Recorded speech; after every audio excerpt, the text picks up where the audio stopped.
You've just made some beautiful, beautiful points. However, when it came to those situations, the one thing I always questioned is if God is real, why would he put me through this? The answer is simple. I don't know. Why did I have to go through my traumatic experiences? I don't know. But I do know that God disciplines those he loves, and that God uses the weak to shame the strong. And through the trauma, what man meant for evil, just like those men meant for evil, to just take advantage of a helpless woman, a little girl. What man meant for evil, God meant for good. Just like with Joseph, when his brothers were so jealous of him that they sold him into slavery. But yet through that, Joseph becomes the second highest to none other than Pharaoh himself in all of Egypt. And his brothers have to come back because of the famine. But not only does he save his brothers and his father, he saves all of Egypt and all of the neighboring nations around. What man meant for evil, God meant for good. And there is redemption that can be found in those three traumatic events. If he were telling the truth, he wouldn't have told us.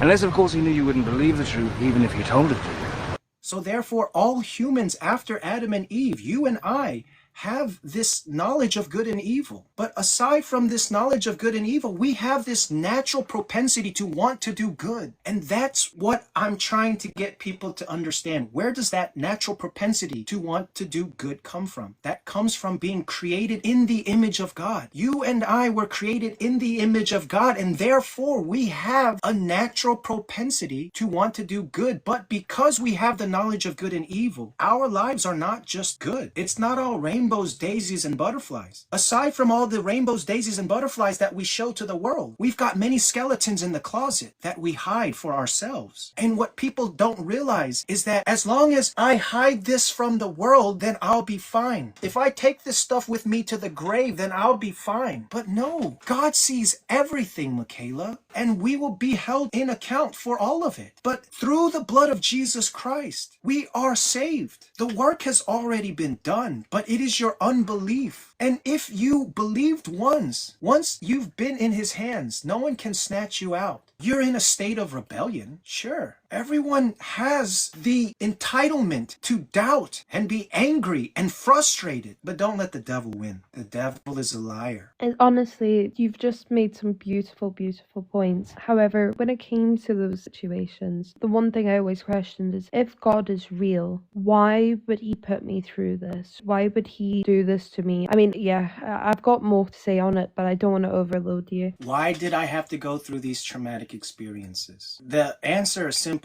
I don't know. Why did I have to go through my traumatic experiences? I don't know. But I do know that God disciplines those he loves, and that God uses the weak to shame the strong. And through the trauma, what man meant for evil, just like those men meant for evil, to just take advantage of a helpless woman, a little girl. What man meant for evil, God meant for good. Just like with Joseph, when his brothers were so jealous of him that they sold him into slavery. But yet through that, Joseph becomes the second highest to none other than Pharaoh himself in all of Egypt. And his brothers have to come back because of the famine. But not only does he save his brothers and his father, he saves all of Egypt and all of the neighboring nations around. What man meant for evil, God meant for good. And there is redemption that can be found in those three traumatic events. That through those things, God's glory can be revealed through all things. Even the worst traumatic things such as evils of man. I'd like to share a quick story with my SA experience. Mine was a little different. I was 16, and right as I said, give me the heart of King David, give me the wisdom of King Solomon, use my hands, use my feet, use my lips to do your will, not mine. And I turned a new leaf. I went to another retreat and met this 26-year-old married woman, Amy, had a daughter named Mallory. She was from Arkansas church, and our church was from Memphis. And we met at a retreat. And through our conversations, she started grooming me to the point where one day she just said to me, before I had even kissed a girl, "What I'm about to do, don't fight it." And I said, "What are you talking about?" I was like half asleep. It was 3 a.m. She had come to visit because I was transferring schools, because I had withdrew from Briarcrest Christian School for racism. It's the school from The Blind Side, the movie with Sandra Bullock. That school was the same school I went to. But I had just withdrawn from that school, and my parents wouldn't even help me transferring schools. And so she ended up coming, and that visit, she puts her tongue down my throat. And then it escalates all the way to the point where, like, by her second or third visit, my parents are out of town. I'm in my father's bed with this woman, and she says to me, "You know, if we had a baby right now, my husband would never know." And I had the worst case of blue balls ever. And I was just like, yeah, let's do it. And I'm sitting at the head of my father's bed as she's knelt down at the foot of the bed, about to pull her jeans down. And then all of a sudden, it's like a lightning bolt struck her head and her eyes just shoot wide open. And then she just suddenly says, "I'm so sorry. I have to go. I just want you to know I'll always love you, but I have to go." And then she just rushed out of my father's house into her car, drove 3.5 hours back to Little Rock, and I never saw her again. But I believe that it was God that saved me from committing adultery that night. But I was taken advantage of in a similar way. Not in the same way, because a way that a woman takes advantage of a man is very different of how a man takes advantage of a woman. Because a man, like in your situation, they just use their brute force on you. But she used her psychological mind as a frog in a pot, and she just slowly turned up that heat until I was boiling hot. You understand? See, what I will say is I also I have been through a lot. So when I was in high school, I also had a very similar grooming experience with the school janitor. Eventually after I left school, it had taken me a year to go back and report it to the school, because I had found out he was doing it to 13-year-olds, and that's where I put my foot down. He obviously lost his job. And after that, I ended up going through a mental breakdown for a couple months because I was getting PTSD therapy at the same time I was homeless.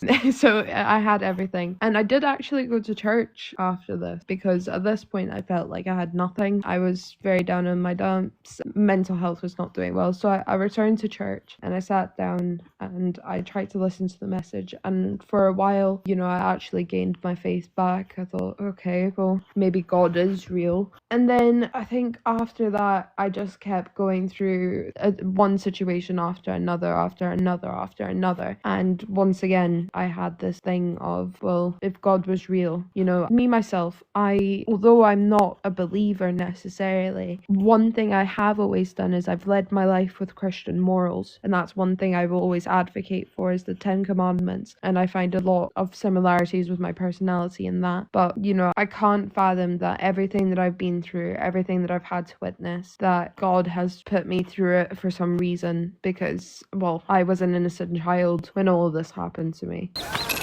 Teacher, whose sin caused him to be born blind? Was it his own or his parents' sin? His blindness has nothing to do with his sins or his parents' sins. He is blind so that God's power might be seen at work in him. As long as it is day, we must keep on doing the work of him who sent me. Night is coming, when no one can work. While I am in the world, I am the light for the world.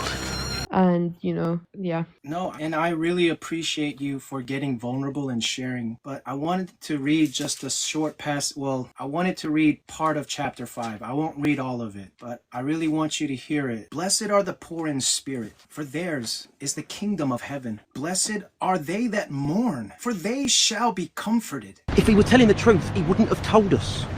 Unless, of course, he knew you wouldn't believe the truth, even if you told it to.